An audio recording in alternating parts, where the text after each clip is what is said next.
আপোনালোকে জানে যে অসম সাহিত্য সভা হ'ল অসমৰ স্বাভিমান। অসমৰ সৰ্ববৃহৎ জাতীয় অনুষ্ঠান হিচাপে অসমৰ সমূহ ৰাইজ তথা মৰিগাঁও, নগাঁও আৰু বাৰপূজীয়া ৰাইজে অকুণ্ঠ সঁহাৰি জনাইছে। আমাৰ এই অধিৱেশনখনি আৰম্ভ হ'ব জানুৱাৰী 31 তাৰিখৰ পৰা আৰম্ভ হৈ 4দিনীয়া কাৰ্যসূচী 31 ফেব্ৰুৱাৰী 1, 2, 3 এই 4দিনীয়া কাৰ্যসূচী ইয়াত অনুষ্ঠিত হ'ব।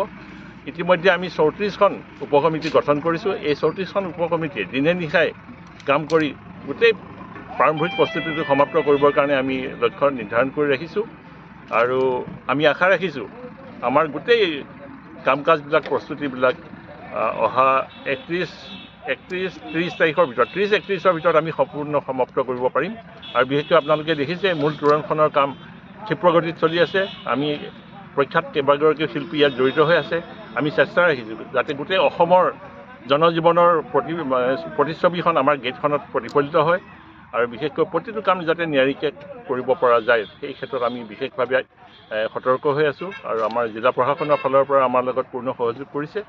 আৰু মূল সভাখন যেতিয়া আমাৰ হ'ব 1 তাৰিখৰ সভাখনত আমাৰ অসমৰ মুখ্যমন্ত্ৰী ডক্টৰ হিমন্ত বিশ্ব শৰ্মা উপস্থিত থাকিব আৰু দ্বিতীয়খন যিখন মুকলি সভা হ'ব সেই মুকলি সভাত ইতিমধ্যে আমি কনচেণ্ট পাইছোঁ যে অসমৰ এগৰাকী জ্যেষ্ঠ মন্ত্ৰী, কেন্দ্ৰীয় মন্ত্ৰী শ্ৰদ্ধেয় সৰ্বানন্দ সোণোৱালদেৱ তেখেতে উপস্থিত থাকিব আৰু মূল সভাখন 2 তাৰিখৰ ইতিমধ্যে মই যিখন উল্লেখ কৰিছোঁ এগৰাকী সংস্কৃত পণ্ডিত, দেশৰে নাম জ্বলা সংস্কৃত পণ্ডিত উৰিষ্যাৰ সম্পদানন্দ মিশ্ৰ ডাঙৰীয়া তেখেতেও ইতিমধ্যে কনচেণ্ট দিছে, তেখেতে উপস্থিত হ'ব।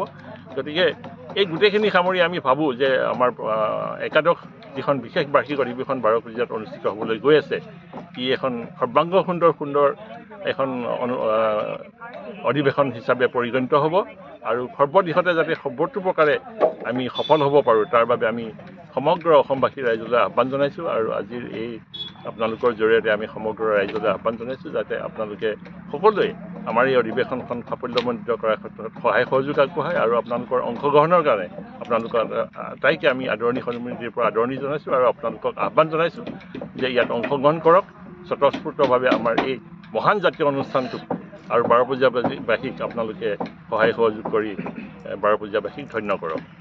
আমি খুব সুন্দৰভাৱে কামবিলাক চলি আছে। এই বিষয়ত আমাৰ কাৰ্যকৰী সভাপতিও দুআষাৰ ক'ব। তেখেতে এতিয়ালৈকে মানে দেখিছে আমাৰ ভোজনালয় কক্ষ নিৰ্মাণৰ কামো পূৰ্ণগতিত চলি আছে। প্ৰায় 60% কাম ইতিমধ্যে সমাপ্ত হৈছে। এই ভোজনালয়ত আমি এনেকুৱা প্ৰভিজন ৰাখিছোঁ যে একেবাৰতে 3000 প্ৰতিনিধি ইয়াতে মানে ভোজন কৰিবৰ কাৰণে এটা সুবিধা ৰখা হৈছে আৰু বিশেষ এটা আছুতীয়া কক্ষও থাকিব আৰু ইয়াৰ কাষতে মানে ৰন্ধন কাৰ্যও হ'ব। গতিকে আমাৰ খুব সুন্দৰভাৱে গোটেই ব্যৱস্থাটো কৰা হৈছে। আশা ৰাখিছোঁ খুব সুন্দৰভাৱে আমি গোটেই কামখিনি নিয়াৰিকৈ সমাপন কৰিব পাৰিম। অসম সাহিত্য সভাৰ একাদশ বিশেষ বাৰ্ষিক অধিৱেশনৰ আমাৰ যি মূল তোৰণৰ কাম ইতিমধ্যে আমাৰ কেইবাগৰাকীও শিল্পীয়ে ইয়াত অহৰহ নিৰন্তৰভাৱে প্ৰচেষ্টা চলাই আছে। আজি কেইবাদিনো ধৰি ইয়াত 5,000 সমন্বয়ৰ ক্ষেত্ৰত মূল তোৰণৰ কাম চলে।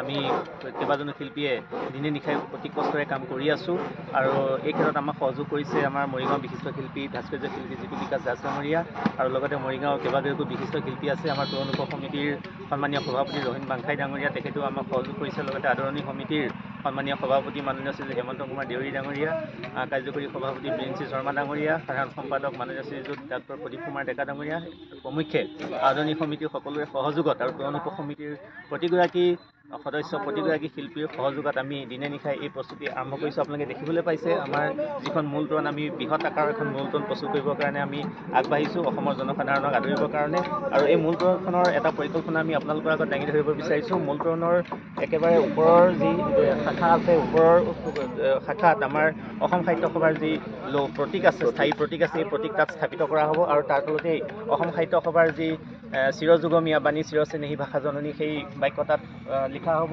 আৰু তাৰ তলতে অসম সাহিত্য সভাৰ একাদশ বিশেষ বাৰ্ষিক বাৰপূজীয়া অধিৱেশন 5,000 সমন্বয় ক্ষেত্ৰৰ দিনাংক এই কথাখিনি তাত উল্লেখ কৰা হ'ব আৰু তাৰপিছতে আমাৰ তোৰণখনৰ যি তলৰ অংশ আছে, তলৰ অংশত আমাৰ অসমৰ জাতীয় জীৱনৰ যিবিলাক ঐতিহ্য আছে এই ঐতিহ্যবিলাক ৰিলিফ আকাৰত তাত অংকুৰিত কৰা হ'ব আৰু লগতে আমাৰ অসমৰ যি শিল্পকলা আছে এই শিল্পকলাসমূহক আমি ইয়াত অলংকৃত কৰিবৰ কাৰণে আমি প্ৰয়াস কৰিছোঁ। আমাৰ যি জাতীয় উৎসৱৰ লগত জড়িত বিহু আছে, বিহু থাকিব, সত্ৰীয়া সংস্কৃতিৰ লগত জড়িত যি আমাৰ সত্ৰীয়া কলাকৃষ্টি আছে, সেই কলাকৃষ্টিবিলাক আমি অলংকৃত কৰিবৰ কাৰণে আমি যত্ন কৰিছোঁ। আৰু লগতে আমাৰ পৰম্পৰাগতভাৱে অসমৰ জনসাধাৰণে পালন কৰি অহা উৎসৱবিলাক আছে, এই উৎসৱবিলাককো আমি ইয়াতে অলংকৃত কৰিবৰ কাৰণে আমি প্ৰয়াস কৰিছোঁ। এনেধৰণে আমি এটা পৰিকল্পনা প্ৰস্তুত কৰিছোঁ যাতে অসমৰ জনসাধাৰণে এই গেটৰ সন্মুখত, মূল তোৰণৰ সন্মুখত উপস্থিত হৈ অসমৰ এটা প্ৰতিশ্ৰুতি যে সুন্দৰকৈ দেখিবলৈ পায়, সকলোৱে এটা যে অসমখনক এটা চিনাকি ৰূপ দিব পাৰোঁ, আমি সেই এটা পৰিকল্পনা আমি যুগুত কৰি আমি মুঠতে কিমানখন তোৰণ হ'ব? আমাৰ গোটেই আমাৰ অধিৱেশনখনৰ কাৰণে সৰ্বমুঠ প্ৰায় 30খন তোৰণ আমাৰ সাজু হৈছে। আমাৰ বিভিন্ন স্থানত এই তোৰণসমূহ আমাৰ বিভিন্ন ব্যক্তি, বিভিন্ন অনুষ্ঠান, বিভিন্ন প্ৰতিষ্ঠানে আমাক তোৰণসমূহ আগবঢ়াইছে। এনেধৰণে তোৰণসমূহ আমি প্ৰায় কাম প্ৰক্ৰিয়া চলি আছে আৰু খুব সম্ভৱ আমাৰ 2 এদিনতে গোটেই সমগ্ৰ তোৰণৰ আমাৰ কাম কাজৰ প্ৰাৰম্ভিক প্ৰক্ৰিয়া সমাপ্তৰ দিশে আগবাঢ়িব। ধন্যবাদ। ইতিমধ্যে আমি জানিব পৰা মতে অসমৰ বিভিন্ন জিলাৰ পৰা 3000তকৈ অধিক প্ৰতিনিধি অংশগ্ৰহণ কৰিব আৰু বাণিজ্য মেলাৰ ইতিমধ্যে 800 বিপণীয়ে ইতিমধ্যে পঞ্জীয়ন কৰিছে, তেখেতসকল আহিম বুলি কৈছে। আৰু গ্ৰন্থমেলাৰ ইতিমধ্যে আমাৰ 400 বিপণীয়ে ইয়াত অংশগ্ৰহণ কৰিছে, পঞ্জীয়ন কৰিছে। আৰু বাকী যিবোৰ কাম কাজ চলি আছে আপোনালোকে দেখিছে। আমি এটা কথা ক'ব খুজিছোঁ যে আমাৰ আই মাতৃসকলে আমাৰ প্ৰতিনিধিসকলক, অতিথিসকলক আপ্যায়ন কৰিবৰ কাৰণে লাড়ু পিঠা তেখেতসকলে প্ৰস্তুত কৰিছে। আৰু আমি এটা কথা সুখী হৈছোঁ যে গাঁৱৰ ৰাইজ ওলাই আহিছে, নিজে বাঁহ দিছে আৰু নিজে বাঁহ লৈ আহি পেলাই এই সমন্বয় ক্ষেত্ৰলৈ আহিছে, পাচুৰজা সমন্বয় ক্ষেত্ৰলৈ আহিছে।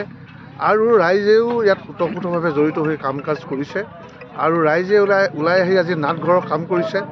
আৰু আমাৰ কথা এইটোহে যে আমি ৰাইজক এটা কথা অনুৰোধ জনাব খুজিছোঁ অসমৰ, যে সকলো ৰাইজ এই অধিৱেশনলৈ আহক। যে 1917 চনত এই অনুষ্ঠানটোৱে অসমীয়া জাতিৰ স্বাভিমান, অসমীয়া জাতিৰ অস্তিত্ব, ভাষা ৰক্ষা কৰিবৰ কাৰণে এই অনুষ্ঠানটোৱে যিটো জাতীয় সত্তা ৰক্ষা কৰি আহিছে, এই সত্তা ৰক্ষা কৰাৰ ক্ষেত্ৰত যাতে অসমৰ জাতি, বৰ্ণ, ধৰ্ম নিৰ্বিশেষে সকলো শ্ৰেণীৰ লোক আহি ইয়াত উপস্থিত হৈ আনন্দৰ মনেৰে এই সাহিত্যৰ যি অধিৱেশনখন সাফল্যমণ্ডিত কৰাত সহায় কৰে, তাৰ বাবে আমি সকলোকে এই অধিৱেশনলৈ আহিবৰ কাৰণে আমি আহ্বান জনাইছোঁ।